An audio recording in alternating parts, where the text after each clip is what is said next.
The silence of the void is not silent at all. It hums with static, with the whisper of failing vox channels and the distant thrum of ancient reactors beating like the failing heart of some dying beast. It is in this silence, in this endless and suffocating stretch of black between stars, that the story of a broken man unfolds. Once, he bore the sigil of the Inquisition upon his chest, the double-headed aquila etched into rosettes and carved into bone. Once, worlds trembled at the weight of his words, and entire regiments obeyed a single command given through his bloodied lips. Now, stripped of sanction and title, his name is spoken only in scorn, muttered in the shadowed corners of ships, carried like an ill omen on the cold air of hive vents. To fail in the Emperor's service is to never have lived at all. Yet he still breathes, and so, he still suffers. If you are hearing this tale, if you can feel its weight upon your chest as I do, then let it carry you further into the abyss. There are many such stories hidden in the labyrinthine sprawl of the Imperium,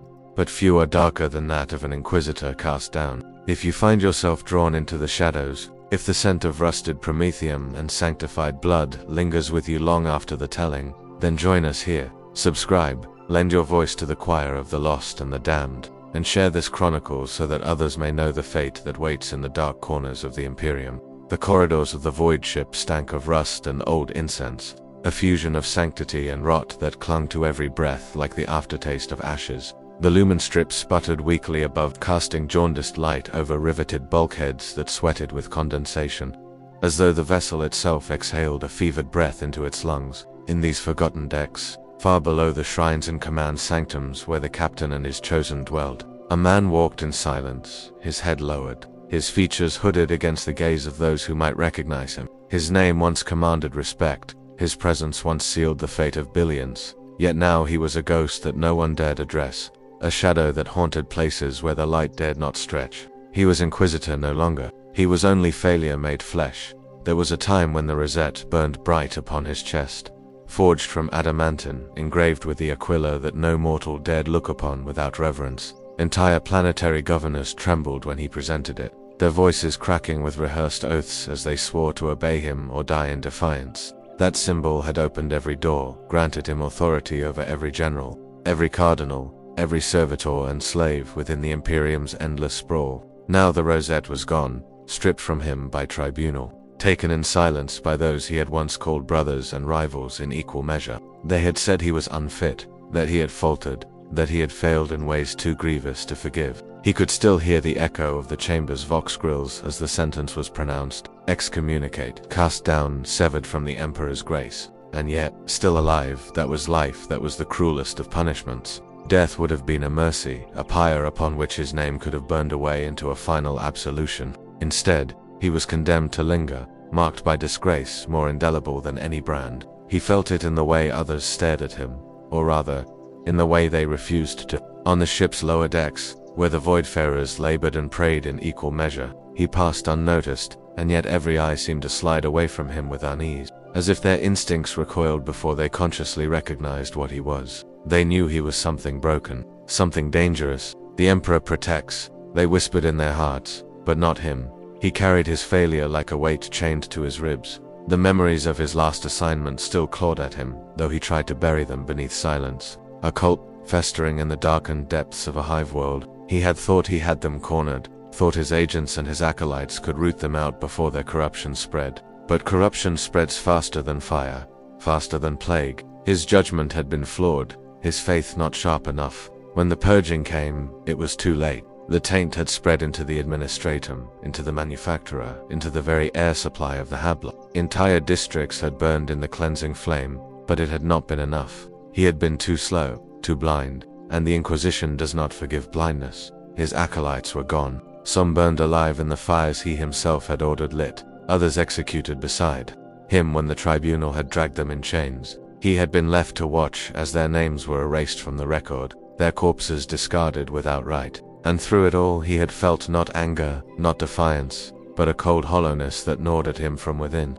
He had been the Emperor's blade, honed and trusted. No, he was a rusted shard, unfit to cut anything but his own flesh. The failed Inquisitor drifted now through places where the air was stale, and the prayers of the crew were muttered in cracked whispers. He did not seek solace in chapels or shrines. To enter them would have been to invite judgment, not from the Emperor, but from the faithful who still believed his light could not fail. And what was he now but a living contradiction? He found instead the company of silence, of dripping pipes, and the far-off groan of the ship's ancient engines. Every sound became a reminder of what he had lost. The hiss of venting steam was the whisper of a servitor's respirator as it awaited command. The clanging of a loose hatch was the echo of chains binding another acolyte in interrogation. The scrape of his own boots against the deck was the march of soldiers he no longer commanded. He could not escape the memories. They bled through every shadow. He wondered sometimes if he would ever escape them, or if this wandering exile was to be an eternity stretched across the Imperium's endless void.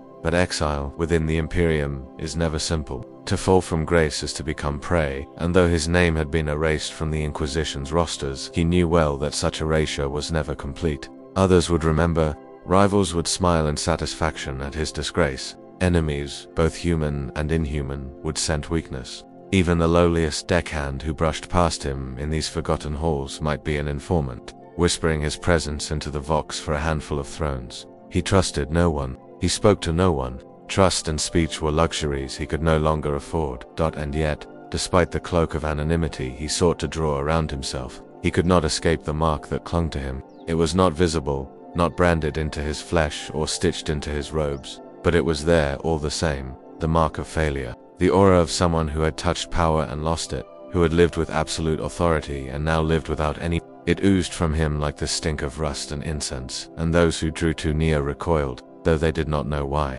He was a reminder of what could be lost, and the Imperium is built upon fear of loss. Sometimes, in the quietest hours, when the ship's hum was steady and no footsteps echoed down the corridor, he would draw the shape of the Aquila upon the bulkhead with a finger, as if tracing a memory into the steel. He would whisper words he no longer dared speak aloud, fragments of prayers half forgotten, questions that had no answers. Was he cast down for his failure, or was his failure itself the test? Did the Emperor abandon him, or was abandonment the Emperor's most brutal mercy? He did not know. Perhaps he never would, but he knew this. The Imperium had no place for the failed. A guardsman who falters is executed. A tech priest who errs is reduced to servitude. A servant of the Inquisition who fails is marked forever, hunted, haunted, and stripped of all but his life. And in the darkness of those abandoned halls, life itself seemed a punishment more cruel than death. Still he walked, through shadow after shadow, down corridors where only the forgotten dead tread.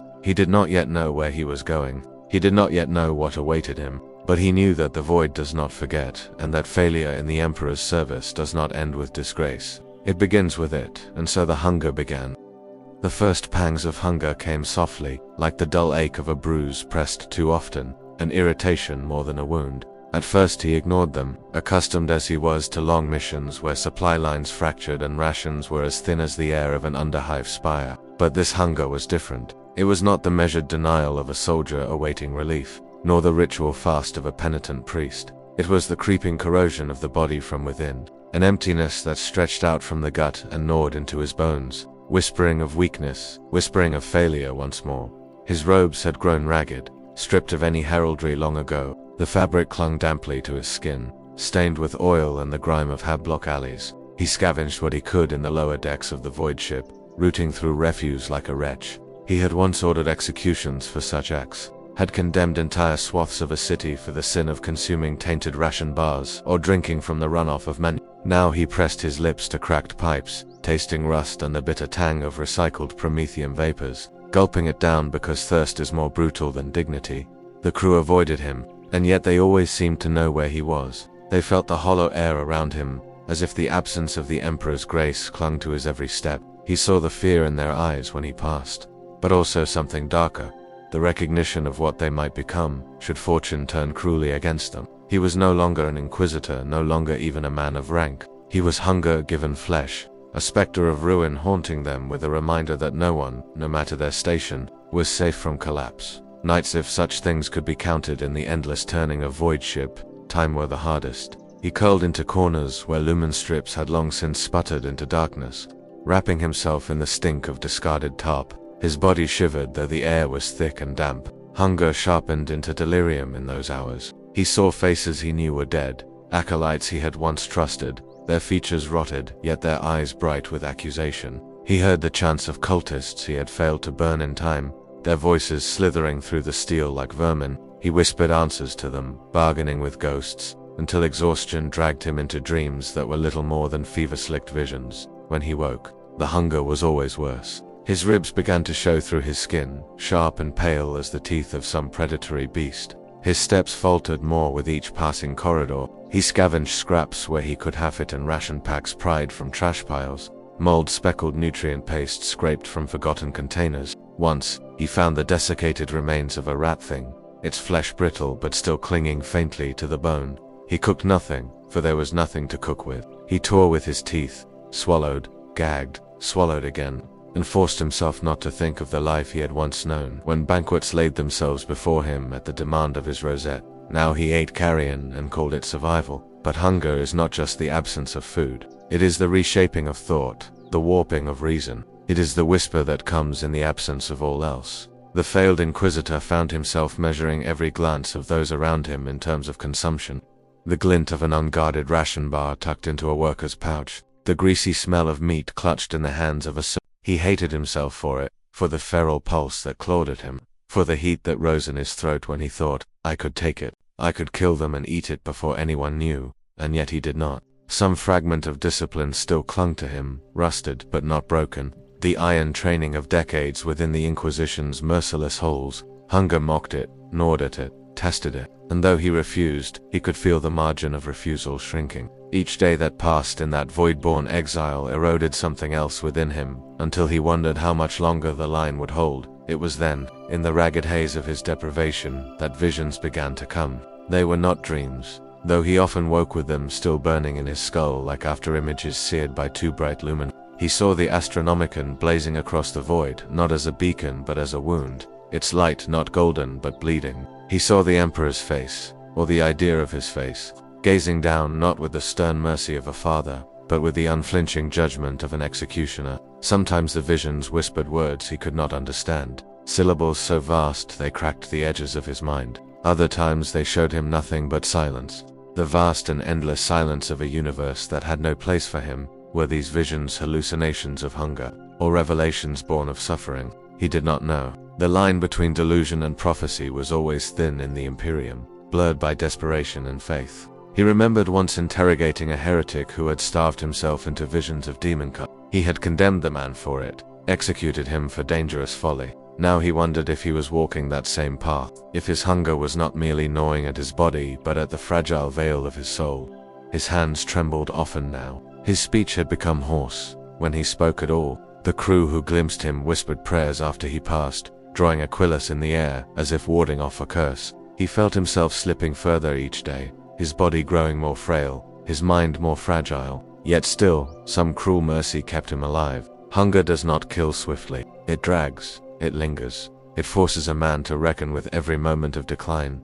And in that reckoning he began to see the Imperium differently. He had once looked upon its people as tools, pawns, numbers to be moved across the board of survival. He had once judged starvation in hive cities as a necessity, as a cleansing fire to preserve the whole. Now he felt it in his marrow. Now he knew the hollow eyes of the millions who scraped by on scraps. Now he tasted the rot that lined their throats. And he hated himself for only learning this truth when it was his own body that suffered.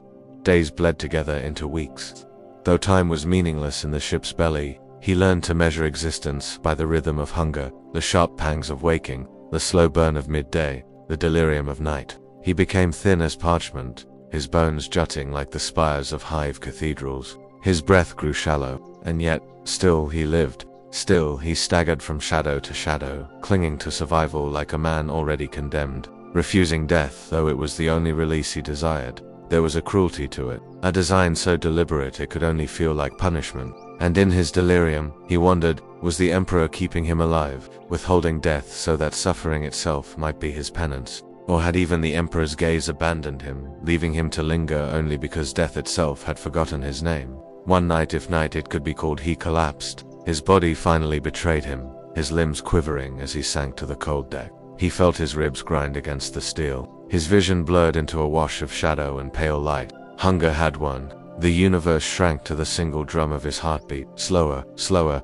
until silence began to creep in. He thought of fire, of Rosette, of the faces of his act. He thought of nothing, and then he woke. He did not know how long had passed. His body lay in filth, but his lips were wet, his mouth filled with the brackish taste of water pooled from some leaking pipe. Someone had left a ration square beside him, half-eaten, as though mocking him. He devoured it without thought, gagging and weeping as the paste burned his empty gut. He never saw who had given it, never knew if it was pity, cruelty, or chance. But it pulled him back from the brink, just enough to remind him that death would not come easily. Hunger remained, always. It became a companion, a voice whispering behind every thought, and as it deepened, so too did the paranoia. He felt eyes on him even in darkness. He felt footsteps echoing after him, though no one followed. Hunger sharpened every sound into accusation, every shadow into threat. The world itself became hostile, a labyrinth not of corridors, but of need. And in that labyrinth, he began to hear echoes not of his stomach, but of something else.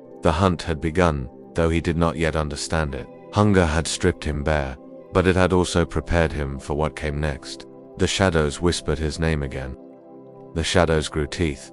At first it was nothing more than the nervous suspicion of a starving man. The twitch of the head at the scrape of a bootstep, the quickening of the heart when a lumen strip flickered too long before returning to life. He told himself it was delirium born of deprivation, that hunger sharpened fear as it sharpened madness. But the sounds persisted, the glimpses accumulated, and the unease bloomed into something heavier than paranoia. He was being watched.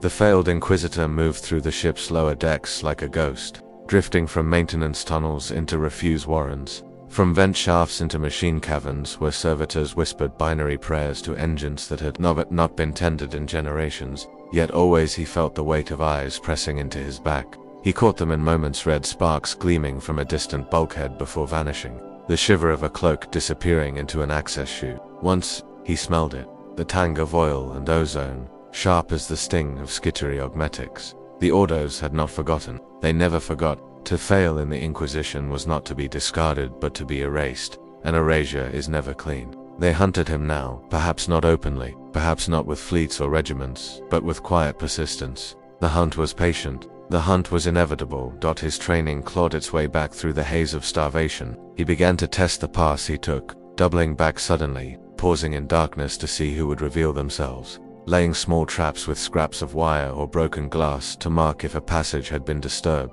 Time and again he found the evidence. A wire bent, a shard shifted, a silence that had weight to it. The hunt was real, and yet it was not always the Inquisition. There were others who smelled weakness in the void. Criminals who dealt in flesh and narcotics saw him as carrion to be stripped. Enforcers seeking to purge the lower decks eyed him with suspicion, their hands twitching toward shock malls. Once, he passed a group of Astra Militarum deserters, their uniforms ragged but their lasguns well maintained. Their gaze lingered on him too long, and though they said nothing, he felt their judgment, that he was prey, that he was nothing but a gaunt man in a tattered robe, only the shadow of something deeper in his eyes, something that had once commanded obedience, made them look away. But the worst were the skittery. He knew their scent, their sound, the faint buzz of logic engines whispering through the air. Once, deep in the machine caverns, he glimpsed them in full, a patrol of 3, their faces hidden behind red hoods and chrome masks, their limbs bristling with augmetics that glimmered in the pale lumen.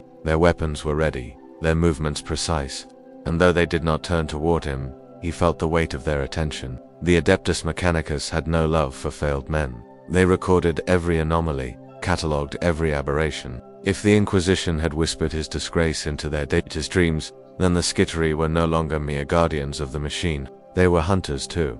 He did not linger to test their patience. He vanished deeper into the labyrinth of the ship, into decks so forgotten that even the servitors stuttered in confusion, their programming struggling to account for decay too profound. But flight is never without consequence. Each step he took away from his pursuers drew him deeper into isolation, deeper into silence. The crew grew scarcer in these depths, their prayers fewer, their candles guttered into puddles of wax that stained the deck like dried blood. He had thought hunger to be the worst of his trials, but now a new torment unfolded, the weight of the hunt pressing upon him, not with violence, but with inevitability. He was no longer only starving, he was prey, and prey begins to remember what it once was. On the sleepless hours, pressed against bulkheads slick with condensation, he recalled hunts he himself had commanded. He remembered the slow, inevitable encirclement of heretics within hive ruins, the closing jaws of kill teams, the precision with which he had driven them into corners where there was no escape.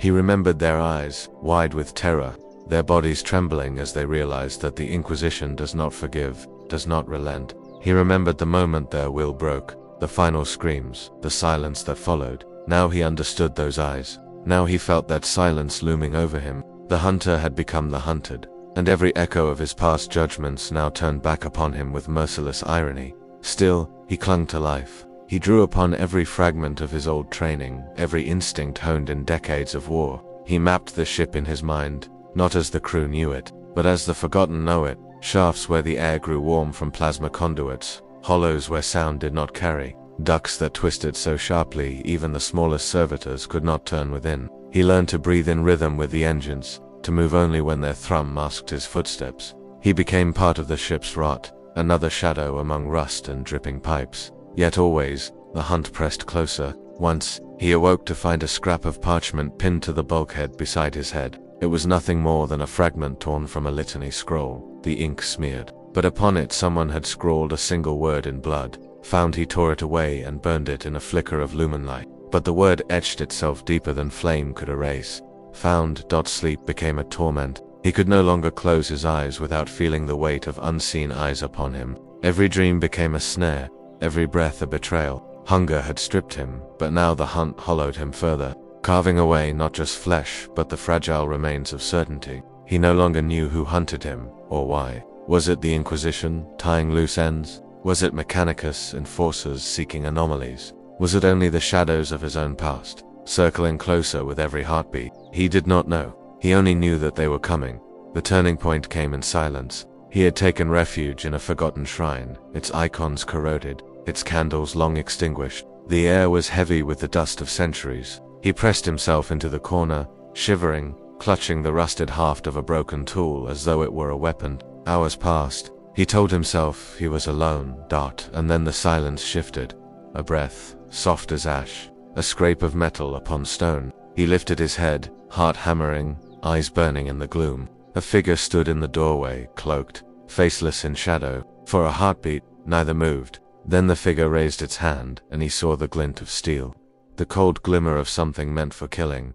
The failed Inquisitor did not think. Instinct, that last unbroken shard of who he had once been, surged to the surface. He lunged, driving the rusted haft forward, and the figure stumbled back with a hiss. They crashed together, rolling across the shrine's floor, knocking over crumbling icons that shattered like bone. He tasted blood, hot and coppery, though he did not know whose it was. The figure's strength was machine-augmented, precise, efficient. His was ragged, feral, born of desperation. The struggle ended not with triumph, but with retreat. The figure slipped back into the shadows, vanishing as swiftly as it had come, leaving only silence and the echo of footsteps. The failed Inquisitor staggered to his knees, gasping, clutching the broken haft as though it were the only anchor left to him. He had survived, but the message was clear. The hunt was no longer distant. It was upon him. In the hours that followed, as he drifted once more into the labyrinthine dark, a single truth gnawed at him more than hunger ever had. The hunt was not merely pursuit,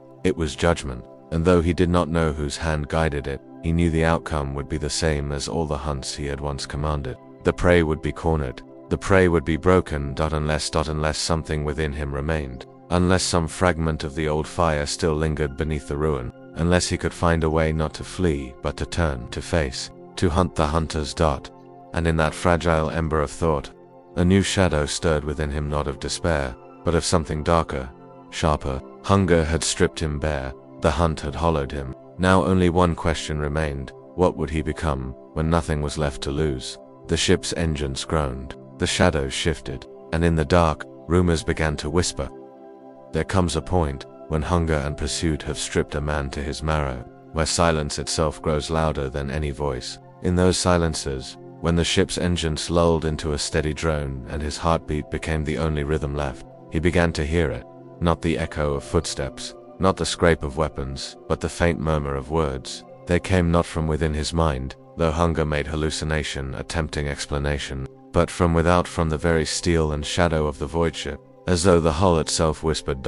At first, they were fragments, a prayer muttered and left unfinished, a sermon half remembered, its syllables bent by years of repetition in the mouths of the desperate. But as he drifted further into the labyrinth of the lower decks, He discovered gatherings, huddled knots of the forgotten, their faces gaunt and their robes stitched from rags. They lit candles not sanctioned by any minister and priest, wax stubs pressed into grates and balanced upon rusted shrines. They spoke of things that should not be spoken, and they looked at him with eyes that recognized the hollow in him, as though they saw their own ruin mirrored in his shape. He kept to the shadows, at first. He listened without revealing himself. Their voices were low, yet urgent, a chorus woven from fear and longing. They spoke of visions glimpsed in the flicker of lumen light, of dreams that burned with images of the but the beacon was not golden in their tales, it bled. They said its light wept like a wound across the void, searing those who dared gaze upon it. Some whispered it was the Emperor himself crying,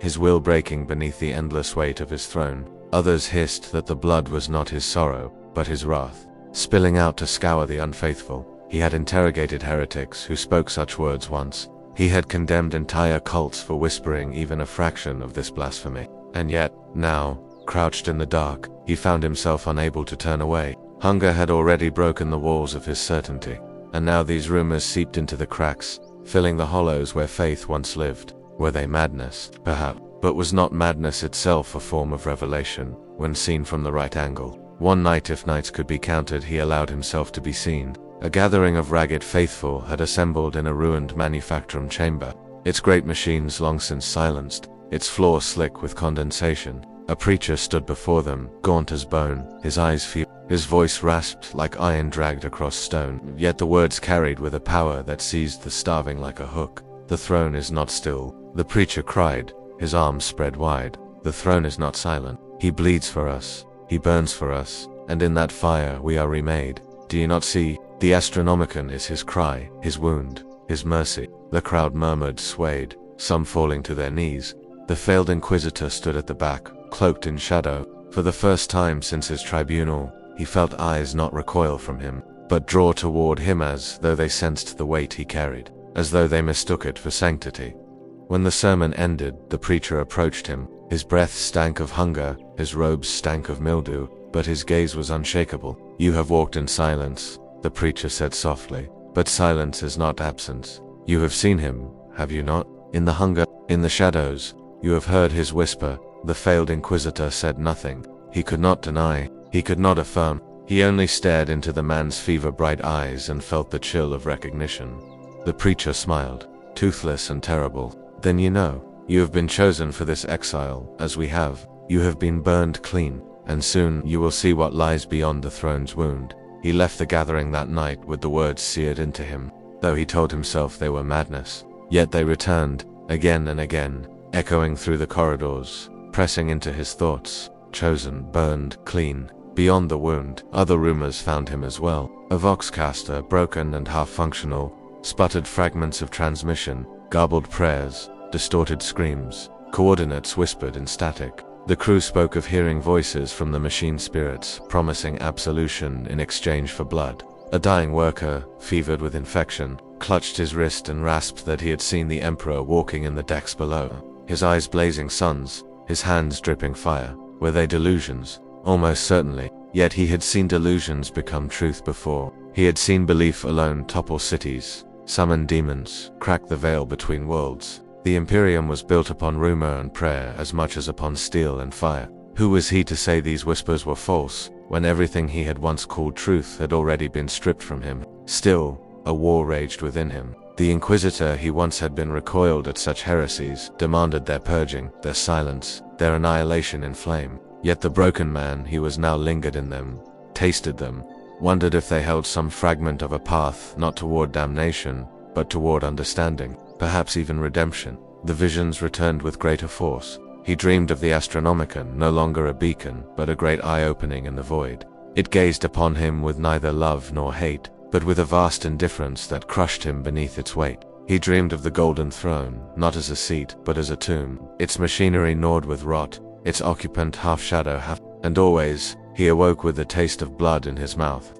Though no wound marked his flesh, he began to wander further, seeking the whispers. The crew began to whisper of him, too, not as a failure, not as prey, but as something else. They called him the Hollow One, the Marked, the Revenant. Some fled from him, some bowed their heads. Once a child pressed a strip of cloth into his hand. A crude aquila scrawled upon it in soot. He stared at it for hours, then tucked it into his robe as though it were relic and cursed both. The hunt still pressed on him. He still felt the eyes, the steps, the machines watching from shadow. But now, layered over it, was something stranger, something more dangerous than pursuit, expectation, as though the rumors themselves hunted him, drawing him toward a fate neither chosen nor avoidable. And in that expectation, he began to feel a shift, not of certainty, not of faith restored, but of possibility. Perhaps failure was not the end. Perhaps hunger was not only punishment. Perhaps the whispers that haunted him were not madness at all, but invitation. Invitation to what, he did not yet know.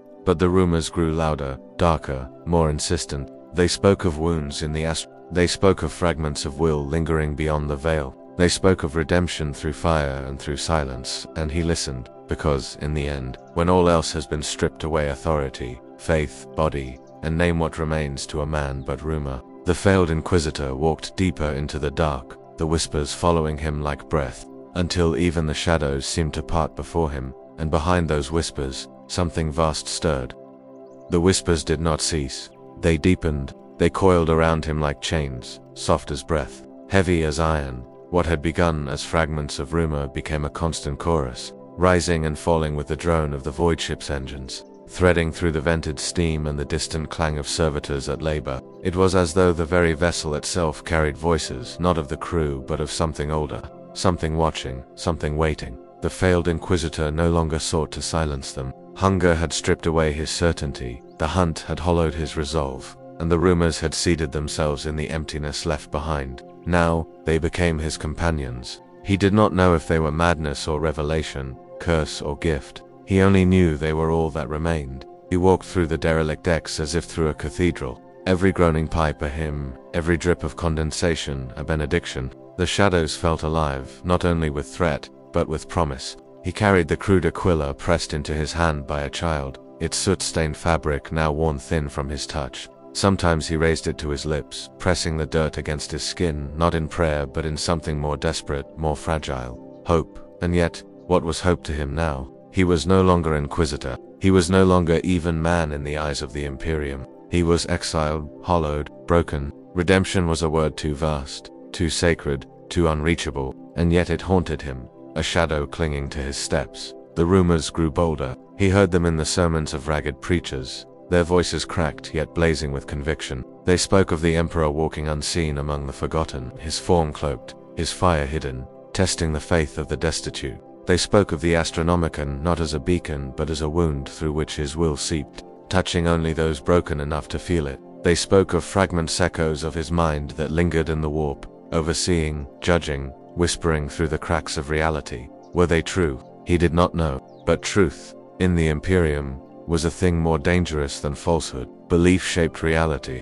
Belief summoned demons. Belief raised men to saints and burned them into ash. Perhaps redemption was not truth at all, but only the shape belief took when it had nowhere else to go. One night, if night it could be called, he found himself before a shrine deeper than any he had yet seen. It was no Ministorum temple, no gilded chapel. It was a ruin, a collapsed manufacturum chamber where pipes wept rust and the air reeked of mildew. Yet upon the broken altar, candles burned, dozens of them, their wax pooling like rivers of pale flesh across the corroded steel. And before the altar knelt the preacher he had seen before, his body frail as parchment, his eyes blazing with something more terrible than flame. The failed Inquisitor stood in silence. The preacher turned, as though he had been waiting. "You came," he whispered. The failed Inquisitor said nothing. His throat was dry, his body trembling from hunger and exhaustion, but his eyes locked on the flicker of the candles, on the crude icons scrawled across the walls in soot and blood. The preacher smiled, and it was not the smile of mercy. It was the smile of revelation, of a truth so vast it crushed everything else beneath it. "Do you not see it? You were cast down not to be destroyed, but to be remade. You were hollowed so that you might be filled. You were hunted so that you might learn the weight of the prey. This is the Emperor's will. His shadow falls upon you." The failed Inquisitor's lips trembled. "I am no longer his servant." The preacher's gaze burned brighter. "None of us are his servants as we once believed. We are his ashes, his ruin, his fire. And in ruin, we are closer to him than the proud, than the strong. You know this. You feel it. The Astronomicon burns not as beacon but as wound, and through it, he bleeds into us." The failed Inquisitor closed his eyes. He saw again the visions, the Astronomicon blazing like a wound across the stars, the throne not as seat but as tomb, the Emperor's face neither merciful nor wrathful but endless, indifferent, unbroken. He tasted blood in his mouth, though he bore no wound. He felt the weight of judgment pressing into his bones, heavier than chains, heavier than hunger. Was this redemption? Or was it damnation dressed in faith's clothing? He could not tell, and perhaps there was no difference. The preacher's voice dropped to a whisper, soft as the hiss of a venting pipe. You are chosen. Do not flee it. Do not deny it. Step into the shadow. Become what you were meant to be. The failed Inquisitor opened his eyes. He looked upon the candles, upon the crude icons, upon the hollow-eyed faithful who had gathered silently behind him. He felt their gazes sink into him, not with fear, but with expectation. They saw him not as exile, not as failure, but as vessel. And for the first time since his tribunal, he felt the weight of authority, again not the authority of a rosette, not the sanction of the order, but something darker, something heavier. The authority of ruin, the authority of whispers, the authority of being seen as more than himself. He did not speak. He did not need to. The silence itself was enough. In the days that followed, the rumors clung to him more tightly. Whispers spread of a hollow one walking the forgotten decks, marked not by failure but by shadow, touched by the Emperor's wound. Some called him prophet, some called him curse. He walked among them as though in dream, his hunger still gnawing, his body still frail, but his presence heavier than any weapon.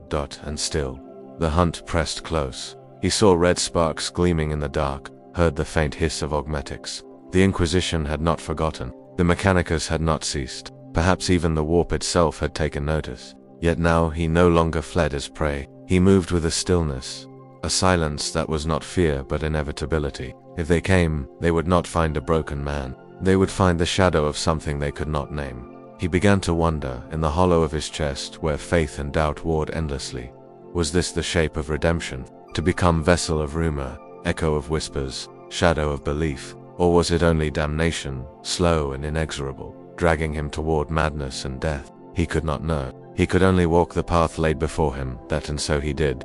The void ship groaned as though it bore witness. The candles guttered in unseen drafts. The whispers grew louder, darker, more insistent, and the failed Inquisitor, hollow no longer, stepped deeper into the shadow of redemption. The story ends here, but the silence it leaves lingers, like the hum of the void beyond the hull, like the whisper of prayers half finished,